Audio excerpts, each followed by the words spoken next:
Have you ever tried buying some old Pokemon games before? Whether it be for nostalgia or just for pure collecting? I have, and goddamn, these Pokemon games go for a lot of money. Look, I'm a big Pokemon guy, and I would love to own more Pokemon games, but then I remember that Pokemon Box goes for the same amount as 3 PS5s. Look, I'm a big Pokemon guy, but I'd rather get the PS5 because it has Final Fantasy 16 on it, and Final Fantasy 16 is still stuck on that accursed console because I love timed exclusives so much, guys!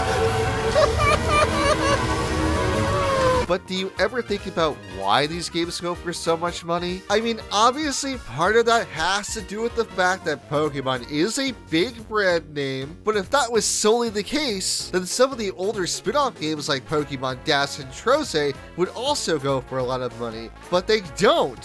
So if it's not the brand name, then why are some Pokemon games so expensive? I think it's due to the fact that Pokemon games have one major aspect to them that most games don't have. It's the sheer fact that if you catch a Pokemon in a Pokemon game, you can always transfer that Pokemon upwards to the newer games, no matter what game you might be playing. And in my opinion, that's probably one of Pokemon's biggest selling points. Well, until Home happened, but we don't talk about that. Except I will be talking about that later in the video, so I guess you could just stick around for that if you really want to. When you are able to transfer your old Pokemon up to the newest games, well, if they don't get stuck in the digital hell that is Pokemon Home, it's honestly pretty cool. But transferring your Pokemon from a GBA game all the way to your Nintendo Switch is weirdly enough a lot of work, and honestly too much work at times. While there's a lot of guides out there that'll tell you exactly what to do, I'm going to tell you why this whole thing is a pain in the ass. If you learned anything about me from the Pokemon Storage System video, is that I am petty enough to make a full video talking about a minor inconvenience that just affects me and probably only me, and maybe a few other people, I don't know. So in this video, I'll be breaking down every mechanic about the migration system and why it's so extremely unuser-friendly to use. If I was a normal, sane person, we would start talking about Generation 4 right now and how it introduced the whole migration system. But Generation 4 was not the first generation to allow you to transfer Pokemon from one generation to another. The first generation to actually do this was Generation 2. And while Generation 2 can't connect to Generation 3 and the newer games onward, well, they can with the virtual console releases of the game, but I'm not talking about the re-releases. I'm talking about the originals here. But I figured I wanted to be thorough and actually talk about the ability to transfer Generation 1 Pokemon to Generation 2. That way we can see the origins of this process and how it actually changed throughout the years. So with that all out of the way, let's talk about how people were able to transfer their Pokemon from one generation to another for the first time ever. When Generation 2 was released, it brought with it a ton of mechanics that are still used in the Pokemon series to this day. One of the major things that Generation 2 would add, and would become a staple in the series going forward, was allowing you to transfer Pokemon from a previous generation to the newest one. This made it so your old games and save files still had their worth, and you could actually transfer over your old favorites if you still wanted to use them. So with that being said, how do you transfer these Pokemon over from Generation 1 to Generation 2? Well, first you're going to have to set up the transfer method by going to Ecruteak City. In Ecruteak's Pokemon Center, you'll find Bill repairing the time capsule. After you're done talking to Bill, he'll tell you that the time capsule will be ready in 24 hours. Maybe they didn't want you to transfer all of your old Pokemon as soon as possible, but if that was really the case, they would have put the time capsule way later in the game, but I don't know, the whole 24 hours thing is just really dumb. So after 24 hours, I want you to think, how are you going to transfer over your old Pokemon to your new game? If you played either Gen 4 or 5, you might think you have to play some weird minigame to transfer your Pokemon over, but thankfully you don't have to play a minigame to transfer over your Pokemon in Generation 2. Instead, all you're doing is directly trading with Generation 1, which actually just makes a lot of sense. Honestly, it's probably easier for them to code a way for you to trade with Generation 1 versus them trying to code and make a whole new transfer system just to interact with Generation 1. Think about it this way, both Generation 1 and Generation 2 already have something in their code which allows them to trade with other games. So since both generations are on the Game Boy, well except for Pokemon Crystal, which is on the Game Boy Color, but honestly it doesn't matter that it's on the Game Boy Color because the Game Boy Color can still connect to an original Game Boy just fine. All you would have to do is adjust a little bit of code in Generation 2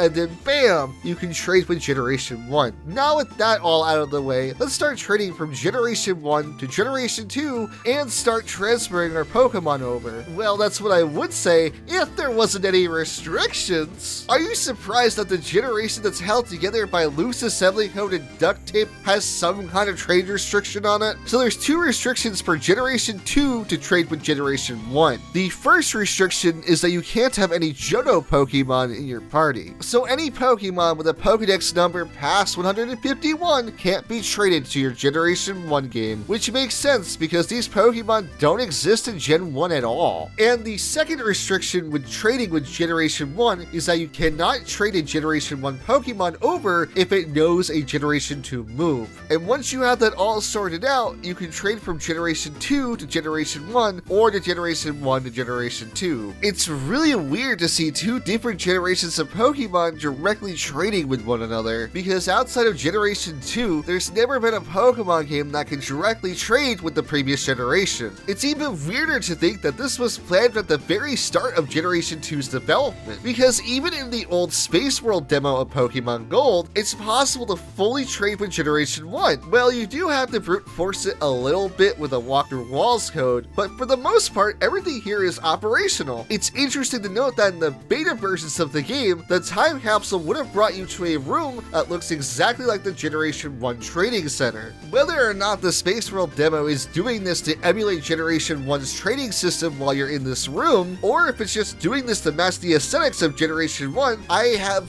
no idea. Either or, I thought it was just an interesting detail I wanted to point out for that reason alone. So yeah, back to the main topic at hand, I suppose. While the idea of cross-generation Pokemon trading is pretty cool, this is a very slow way to transfer your old Pokemon over to a new game. And I don't just mean this by the trading animation being pretty long, which it is by the way, but the fact is you can only trade 6 Pokemon at a time. But sure, some people might only want to trade over their main team of 6 and that's it. Even if that's the case, you're still going to need to catch 6 individual Pokemon that can be traded to Generation 1 with no issues. And who knows how long that'll take. And if you want to transfer over more than 6 Pokemon, then you have to leave the trading center, and the only way to leave in Generation 1 is to reset your whole game, go to the PC, deposit your Pokemon, withdraw the ones you want to trade, then go back to the trade center, wait for that all to load up, and then continue trading. And on top of all that, if you swap to a different box, well now you gotta save the game, which adds even more time to this whole process. And this isn't just an issue in Generation 1, because the same thing happens in Generation 2. So have fun going on a catching spree just to transfer all your old Pokemon over. So yeah, that whole process is very tedious. But hey, at least when you transfer over a Generation 1 Pokemon to Generation 2, it's always going to be holding an item, which is kind of cool, right? Right? This whole process is very tedious, but next time when they make it so Pokemon can be transferred in between gens, they'll know to make it easier and less restrictive. Generation 4 brought Pokemon to the Nintendo DS for the first time ever. This generation brought back a lot of mechanics that were in Generation 2 but were lost in Generation 3. One of those mechanics was being able to transfer your Pokemon from one generation to another. But unlike Generation 2, we aren't trading these Pokemon over. This time to transfer our old Pokemon over, we have to use the PAL Park. After beating the game and getting the National Pokedex, PAL Park will be unlocked. Once you have it unlocked, booting up your game and loading the start menu will give you the option to migrate from your GBA game. From there, the game warns you like, hey, if you transfer these Pokemon over, you can't have them back in your game. Are you sure? Trust me, I am sure. I cloned the important ones multiple times with the Emerald cloning glitch. Which, as a random aside, I actually recommend you do this before you migrate your Pokemon, just in case if you still need to do Generation Generation 3's post-game, you actually have some Pokemon to do it with, as opposed to having nothing. Anyways, from here you select 6 Pokemon that you want to transfer. You can pick any Pokemon you want except for ones with Generation 3 HM moves or eggs. From there, it gives you not 1, but 2 more warnings about transferring your Pokemon over. Then, after all those warnings, you can finally transfer your Pokemon over. Alright, so now that these Pokemon have been transferred over, you're probably wondering where we find these Pokemon within our game.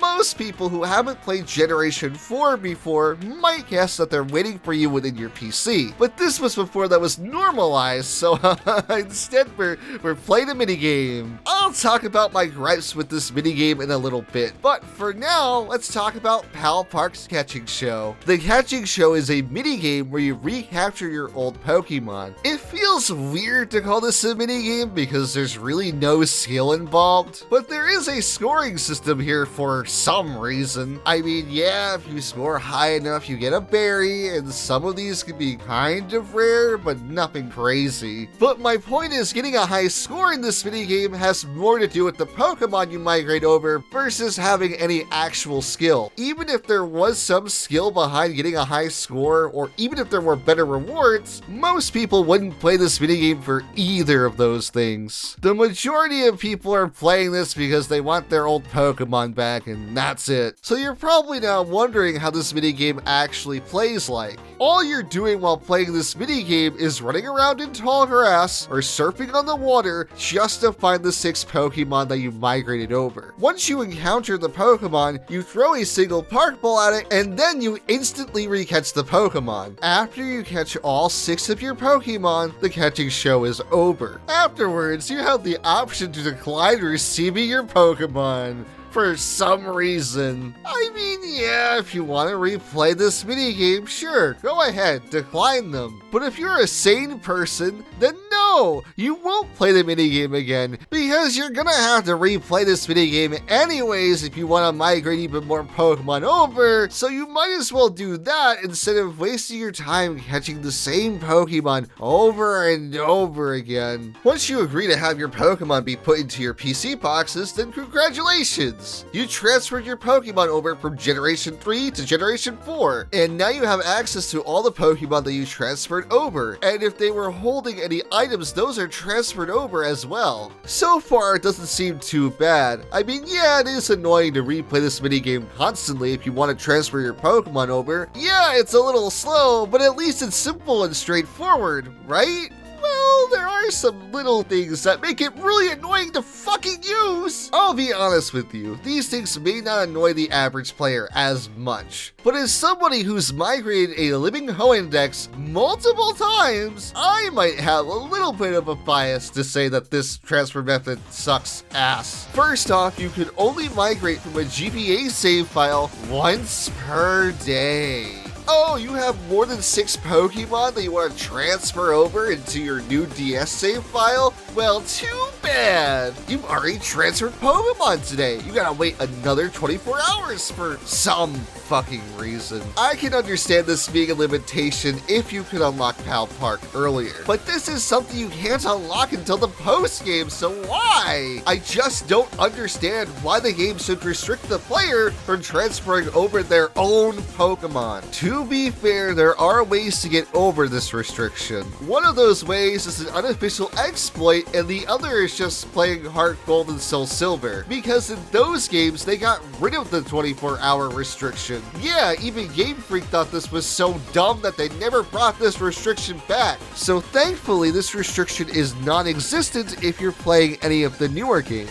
But if you're playing the Sinnoh games, you'll have to use this exploit to migrate more than one set of Pokemon over, which not every person can do because it requires you to have more than one GBA cartridge. And on top of that, it's just really annoying to do every time you want to migrate more Pokemon over. But I guess that's better than nothing, so take it or leave it. Once the Pokemon is transferred over, it's smooth sailing from there. Well, outside of doing the minigame over and over and over over and over again. But with that being said, there still is one thing that can give you a problem still, and that's the Pokemon's encounter rate and where they spawn. That's right, it's time to talk about actually catching the Pokemon in Pal Park. For the most part, it's pretty straightforward. Pal Park is divided into 5 different areas, and each area has either its own set of tall grass or water for you to surf in to let you encounter the Pokemon that you've migrated over. These areas being the field area, the forest area, the mountain area, the pond area, and the ocean area. For the most part, it's pretty obvious where the Pokemon are going to spawn. For example, Trico is obviously found in the forest area because it's a grass-type Pokemon. But there are some Pokemon that don't make it clear where they spawn at all, like Unknown, for example. In every game that Unknown appears in, you can only encounter them in some ruins.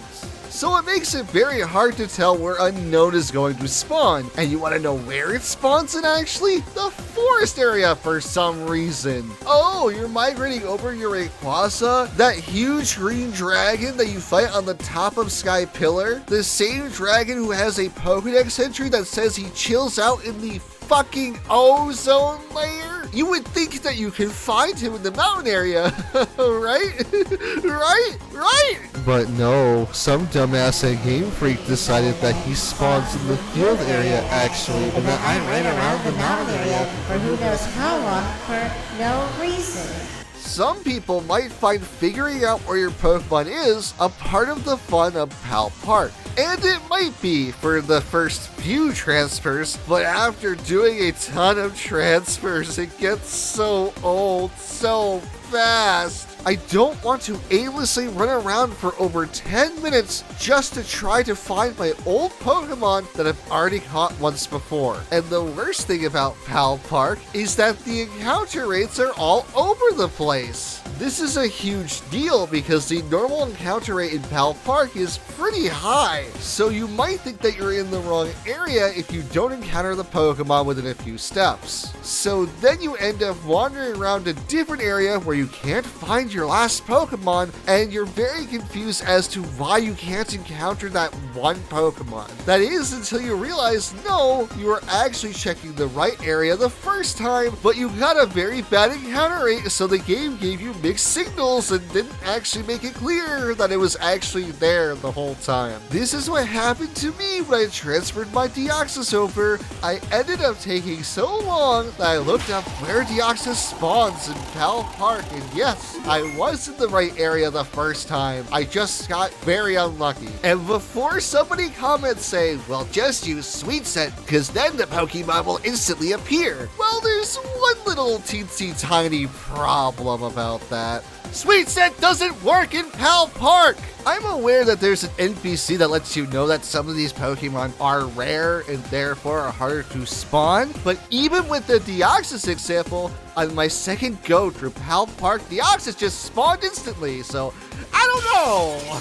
I get that the inconsistent encounter rate is there to make the minigame more challenging, but I feel like instead it just gives the player mixed signals about if a Pokemon is there or not. I feel like they easily could have fixed this by telling you how many Pokemon are in each area at the very start of the game, so at least then you have some idea that you're done looking in a certain area for more Pokemon. At the end of the day, the issues that I have with Pal Park aren't really that huge. Yeah, they are annoying, and it's set up in a way to make you play that minigame more times than you really would want to, but if you're a casual player only transferring a handful of Pokemon over at a time, you probably won't even notice these annoyances, if at all. So overall, Pal Park is a lot less annoying than trading over all of your Pokemon via link cable, but at the same time, the amount of menuing you need to do just to transfer over 6 Pokemon is way too much. And on top of the menuing, you have to deal with that 24-hour restriction, plus you need to know where these Pokemon spawn, and you need to play this minigame multiple times over if you want to transfer more than 6 Pokemon. Maybe Generation 5 can make this process way more streamlined and way less gimmicky.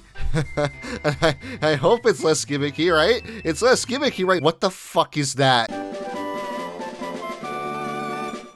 This is the part of the video where I would pretend you don't know what the next transfer method is, and then break the news to you here, but I already showed you some B-roll of it earlier, and even before this section. So, in Generation 5, there is no PAL Park. Instead, we have the Pokemon Transfer Lab. The Transfer Lab is located on Route 15. It's honestly kinda weird that they put this transfer method on a random route which you can't fly to, but at least it's right next to either Black City or White Forest, so it's not really that far away. But even then, I wish you could just directly fly here because it would just make it more convenient. Oh yeah, we should probably talk about the method itself and not how annoying it is to get there, huh? Poke Transfer, or as it's called in Japan, Poke Shifter, is a weird minigame where you recapture your old Pokemon using this bow gun to shoot Pokeballs at them. With the other two transfer methods, there was a very clear explanation and lore about how they worked. Poke Transfer doesn't have any lore explaining what it is or how it's done or whatever. You just kinda get there and the scientist is like, hey, you have 8 badges and we have this weird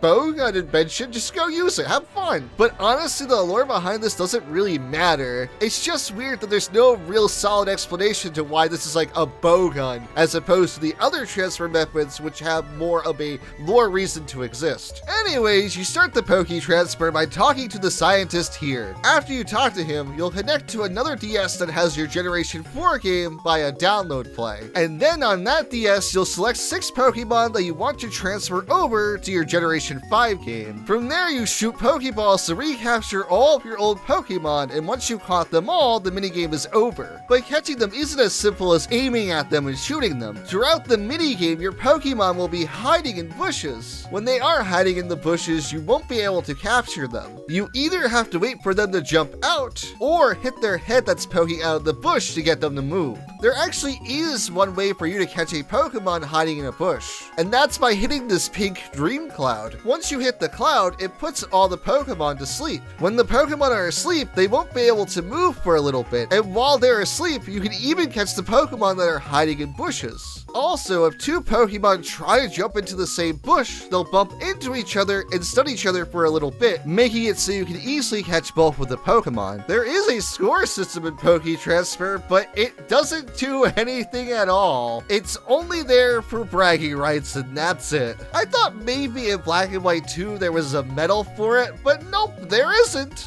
That being said, the game does actually keep track of your high score for some reason, and when I first saw that, I had no idea where it kept track of this information because I checked all over the Pokemon Transfer Lab and found nothing. But it turns out the high score is displayed on your trainer card because bragging rights. So if you're wondering what determines your score, because the game sure doesn't make that clear, it's based on 1, the level of the Pokemon that you're transferring over, which honestly it's only checking if it's level 50 or higher, and if it is 50 or higher, you get more points for catching that Pokemon. 2, if you're transferring over a legendary Pokemon. 3, if you're able to recapture all 6 Pokemon. And 4, the game checks how accurate you were with your shots and gives you more points the more accurate you were. Anyways, with that all out of the way, it's time for me to find something to complain about, which, to be honest, there really isn't much for me to complain about. I still have some complaints, but this minigame really isn't that bad. In fact, my biggest complaint with Poke Transfer is the same one I had with PAL Park, that being how repetitive this minigame gets when you want to transfer over more than 6 Pokemon. Not only is this minigame not even remotely deep, but it gets real old real fast when you have to play this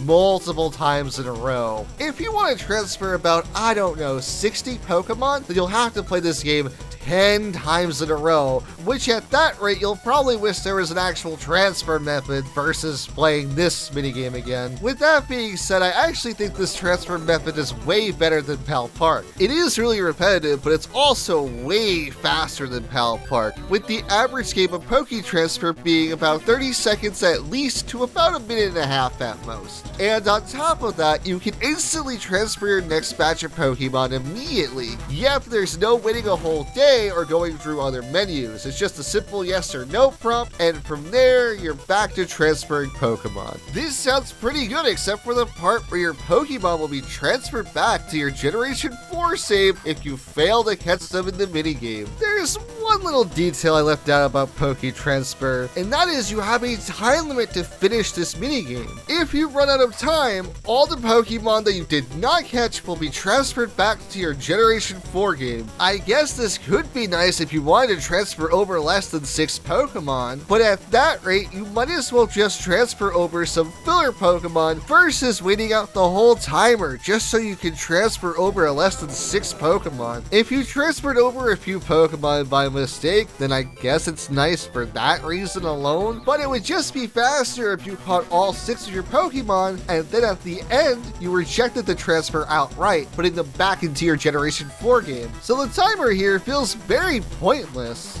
You can easily tell that they only added the timer because they wanted this to be more than just a transfer method, but nobody is playing this for the minigame. I swear to God, no one is.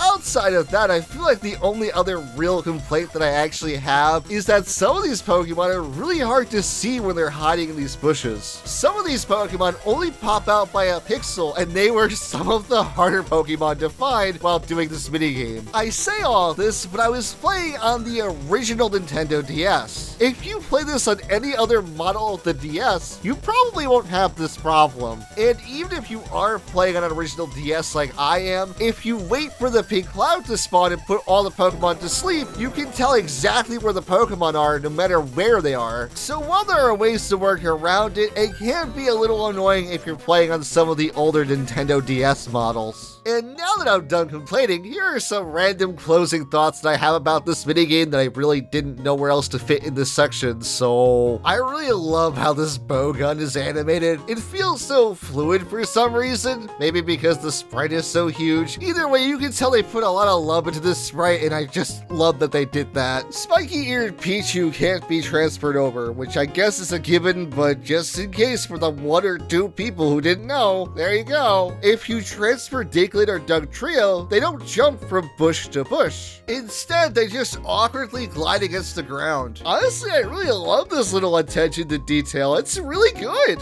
So this was easily the most gimmicky transfer system they ever put in any Pokemon game. I think it ended up being this gimmicky because Game Freak wanted the whole transfer system to be this fun, approachable minigame, as opposed to mindlessly transferring Pokemon box by box. But by making it more fun, they made it more repetitive for those people who do have a lot of Pokemon they want to transfer. I won't lie, this probably is the most memorable part about the whole transfer process because it just stands out that much. And now with that weird gimmicky minigame behind us, it's time to finally see how the modern games handle transfers.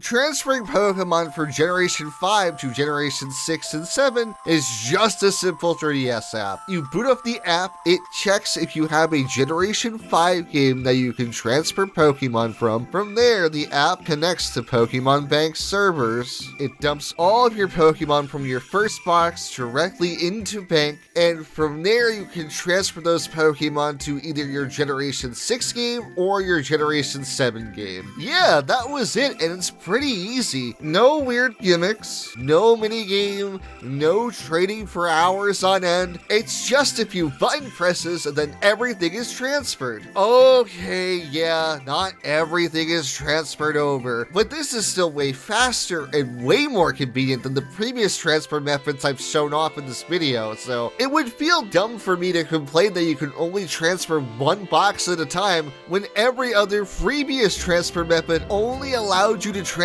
up to 6 Pokemon at a time. Hell, you don't even need to own a Generation 6 game to transfer your Pokemon upwards. So if you wanted to transfer your Pokemon directly from Generation 5 to Generation 7, you can do that without needing to own any Generation 6 games. Well, I guess that's the end of our transfer journey. Pokemon Bank is perfect. It works with every game. You can easily transfer your old Pokemon to it. They possibly don't need another transfer system ever again, right? Especially one that's very weird about where your old Pokemon can and can't go. And it's totally not limiting to the point where people are complaining that the app is basically holding their Pokemon hostage, right? Right? we're talking about Pokemon Home now, aren't we? Pokemon Home is a service that you can pay for, I guess. People have a lot of thoughts about this service, as well as what it means for modern Pokemon as a whole, and how this service is in general, but that's another can of worms I bet like 20 other people made a video about already, so I'm not touching that. Anyways, transferring Pokemon to Home is actually easier than transferring Pokemon to Bank, believe it or not. You first need to go into Pokemon Bank and then select Transfer to Pokemon Home. Then you select which boxes you want to transfer to Pokemon Home. Then you boot up Pokemon Home. Pokemon Home will give you a code which you put into your 3DS. Then after a few minutes, all the Pokemon that you selected to transfer to Pokemon Home will be in Pokemon Home. Transferring Pokemon to Pokemon Home is just very seamless and pretty easy. It's actually so seamless and easy that if you got rid of your 3DS, you can still transfer your Pokemon over into Pokemon Home. As long as your Pokemon Bank was connected to your My Nintendo account, and then you ended up using that My Nintendo account to make your Switch Online profile, then Pokemon Home can connect to your My Nintendo account and dump all the Pokemon in your Pokemon Bank directly into Pokemon Home. It does suck that if you transfer your Pokemon this way, you have to transfer all of your Pokemon from Pokemon Bank directly to Pokemon Home, but you also don't have a 3DS, so realistically, what other options did you think you had? Anyways, now that you've transferred your Pokemon to Pokemon Home, you can then transfer them to any Generation 8 or Generation 9 game. Not only that, but you can use Pokemon Home to transfer a Pokemon from a Generation 9 game back to a Generation 8 game, which makes this the first time since Generation 2 where you can transfer a Pokemon back a generation. So far, it seems like Pokemon Home is not only the smoothest way to transfer your Pokemon over, but it's also extremely user-friendly. Yet a ton of people don't like Pokemon Home. In fact, some people would call it ransomware, which is really extreme, but I get why some people feel this strongly about Pokemon Home. Because while it's great for transferring your Pokemon upwards to the modern games, the question now becomes where can you transfer them to, or if you could actually use them at all. After all, it would suck to transfer your Pokemon all the way up to Home, only to leave them on Home servers because you don't own any game you can transfer them to. Let's say, for example, that you caught this Mariana in one of the Generation 3 games, and you wanted to transfer it upwards all the way to Home to use in a modern Pokemon game. I swear I'm not biased, Mariana is just a really good example of this, and it also happens to be me, kinda. You get the idea. Well, Mariana isn't in Sword and Shield, so you can't use them there. Well, let's just wait for the DLC. And neither of the Sword or Shield DLCs added Mariana to the game, so therefore, Mariana is still in Pokemon Home. Well, the Generation 4 remakes do have Mariana, so you can transfer Mariana over to those games if you really wanted to, but if you wanted to use Mariana in, I don't know, a new Pokemon game, then you're shit out of luck. Mariana wouldn't be added back to the modern Pokemon series until Generation 9's DLC. So if we don't count the Generation 4 remakes and you want to use your Mariana in a new modern Pokemon game, then your Mariana would be rotting in Pokemon Home for over 3 years. So this turns Pokemon Home into this really dumb game of will the Pokemon I transferred be relevant in the next generation of Pokemon so I can actually use them in the next game. It does help that Pokemon DLC is always adding more old Pokemon back into the game, but it's still a gamble if they'll add back the old Pokemon that you transferred upwards into Pokemon Home. At the time that I'm recording this, which is July 22nd, 2024, fun fact, by the way, I guess, the only Pokemon that you can transfer to Home and transfer nowhere else are Patrat, Watchog, Furfrou, and all 6 of the elemental monkeys. I can see Furfrou getting off this list soon because Legend CA is going to exist sometime in the future. While it's up in the air whether or not the rest of these Pokemon will be available in future Pokemon games, at least most of the Pokemon that you can transfer to Home have at most one game you can transfer them to, which really isn't good at all, especially if that one game isn't in the newest generation. But I guess that's better than that Pokemon just endlessly rotting on Pokemon Home servers, so take it or leave it. With that being said, Pokemon Home will tell you which games your Pokemon can be transferred to, so at least you know which games to buy if you actually want to use your old Pokemon again. Speaking of buying, Pokemon Home is a subscription service that you have to pay for. I mean, you don't have to pay for it, but if you don't pay for it, you only get access to one box.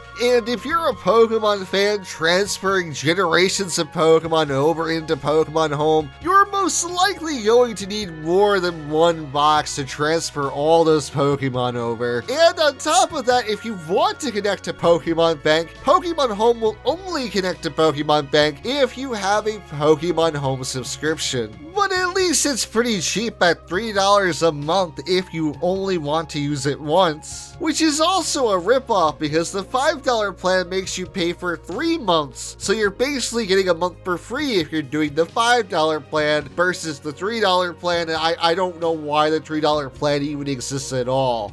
Okay, weird pricing aside, so far this sounds pretty cheap. So you're probably wondering how much it costs a year, and that's $16, which isn't bad if we don't compare it to Pokemon Bank. I know Pokemon Bank is free now, but when Bank wasn't free, there was only one option, which was the yearly option, which only cost $5. I know by the sheer fact that Pokemon Home has more modern servers than Bank, so therefore it's going to cost more money, but unlike Pokemon Home, with Pokemon Bank, I know if I deposit or withdraw any Pokemon in Pokemon Bank, that I can actually use them in any of my 3DS Pokemon games. Well, unless a Pokemon was transferred to a Generation 7 game, then it can't go back to a Generation 6 game, and there are probably a few other exceptions to the rules that I'm not aware of, but for the most part, if you put a Pokemon in Pokemon Bank, you can use it in whatever 3DS game you want for the most part. So Home comparatively feels like a ripoff and even a downgrade to Pokemon Bank in some regards. And yes, Pokemon Home will let you know where the Pokemon can be transferred to, but if you don't transfer your Pokemon up to Home, you won't know where it can or can't be transferred to. So do you really want to transfer your Pokemon all the way up to Home only to find out, no, it's not in the Pokemon game that you bought for your Switch, so therefore it's going to be staying in Pokemon Home for who knows how long. While transferring Pokemon upwards in the past felt very unuser-friendly to some degree, now transferring Pokemon feels unconsumer-friendly, which is way worse. After saying all of this, you probably think that I wouldn't want anybody to transfer any Pokemon to Pokemon Home. Hell, you probably think I wouldn't want anybody to transfer Pokemon in general. Yeah, there's a lot of work that goes into transferring Pokemon, and it can be repetitive as hell, but if you're able to do it, I think you should. Look, I can't think of any other game series where you can transfer your data from a GBA game all the way up to modern consoles. I still can't get over the fact that Pokemon that I've caught in 2004 can still be used in the modern Pokemon games over 20 years later. This is something they easily could have stopped support for as early as Generation 5. During Generation 5's pre-release, no old Pokemon were shown off at all. Plus, routes were going to start with Route 1 again, which hasn't been the case since Generation 1. And then add in some other information that seemed like that these games were going to be way more separated than the games that came before it, and because of that, a lot of people assumed that Generation 5 was going to be a hard reboot of the Pokemon series as a whole. Nowadays, we know it's just a soft reboot, and that they saved all the old Pokemon for the post-game, and they easily could have stopped Pokemon from being transferred from one generation to another right here. But they kept this feature, and even though future games are very restrictive to what Pokemon you can transfer over into them, but if they are in the game, you can still use your old Pokemon. But as we know, the 3DS no longer has any online support outside of Pokemon Bank. And while Pokemon Bank still works perfectly as I'm recording this video, it's not going to be there forever. Hell, Pokemon Bank is currently inaccessible for those who didn't download it beforehand, unless you have Homebrew, which means you can probably get it back on there, but you did not hear that from me. So you might as well try it out for yourself before you lose out on that experience forever. And yes, I do think all these other transfer methods kinda suck, but they're also really charming in their own weird way. Honestly, it's a very memorable experience, even if transferring a lot of Pokemon can be a hassle. Trust me, I'm well aware of that. My first Pokemon game was Pokemon Ruby, and I've been transferring my Pokemon upwards for decades now. I will admit, as I grow older, a lot of my Pokemon have lost value to me. I started to see them as nothing more than the PNGs or random code that they're made out of. And the fact is, I've caught a lot of these Pokemon just to fill out a Pokedex and nothing more. And then, when Generation 8 was announced, they quietly announced that you wouldn't be able to transfer all of your Pokemon to Generation 8. And for a while, that killed my drive to catch any Pokemon at all, because what's the point anymore? But then I remembered the first time I caught Feebas, and it was kind of amazing. I got it so easily compared to everybody else I knew. I remember picking my first starter Pokemon by accident because I didn't realize that's what you were doing when Professor Birch asked you to use one of his Pokemon. I thought that was a temporary choice as a kid. I didn't think I was going to be stuck with that Pokemon forever. And then I remember all the different teams I've built throughout the years. Oh, I remember getting Lucario for the first time in Generation 4 after watching the Lucario movie and just being really excited to get this one Pokemon. And I remember catching all these legendary Pokemon and how much of a pain in the ass the Roman ones were, but these were all good memories. And then I realized by transferring my Pokemon upwards, I can keep some of those memories forever. Yeah, I don't have a memory for every single Pokemon, and yeah, I won't be able to use them all the time, but the fact that they're always there just means a lot to me. It reminds me of everything I've done before, and the fact that all this stuff I've done in the past is still relevant now. I caught all these Pokemon myself, and yeah, I got cynical about it because I saw them too literally and I saw Gen 8 as an end, but no, that's not the case. I still have my Pokemon and I can use them whenever I want to for the most part, well, outside of restrictions obviously. There's going to be a time where you can't transfer a Pokemon all the way from a GBA game to Switch, or any modern Nintendo hardware for that matter. And I don't want anybody to miss out on this experience while you can still have it, because pretty soon it'll just be gone. So if you have the chance to transfer a Pokemon from a GBA game all the way upwards to Switch, I highly recommend it. Even if some of the parts are kind of annoying and can get very repetitive, because at the end of the day, you'll have some Pokemon that you can look back to and remember all of the trials and tribulations that you had to go through to get them here. And honestly, I just think that's pretty cool. Hey everybody, it's been a bit. Oh god, this video took me 8 months to make, and that was never the plan. Oh lord. I wanted to get this done earlier in the year, but that couldn't happen due to work and editing for other people, and then I got sick multiple times, and then FWA happened, and yeah, everything kind of just snowballed in on itself, and it's a mess. If you've gotten this far, seriously, thank you. Thank you for watching at all. Thank everybody for sticking around. I feel terrible to make people wait this long for just another video. So I hope this one was as good as the other ones, maybe better. I hope it was better. I feel like this one is better. If you can do the generic YouTube stuff, the blah blah blah, like blah blah blah, subscribe, comment, blah blah blah bullshit, I'd really appreciate it a lot. And if you really want to throw me a bone, I have a Ko-fi in the description. I would appreciate it, but if not, it doesn't matter too much. I'm just glad you watched this video and enjoyed it. So thanks again, it means a lot to me, and I thought this was a fun topic to do, even if it took me forever to make a video on it. So yeah, I hope to see you guys later. I mean, hopefully sooner this time. You get the idea. Bye.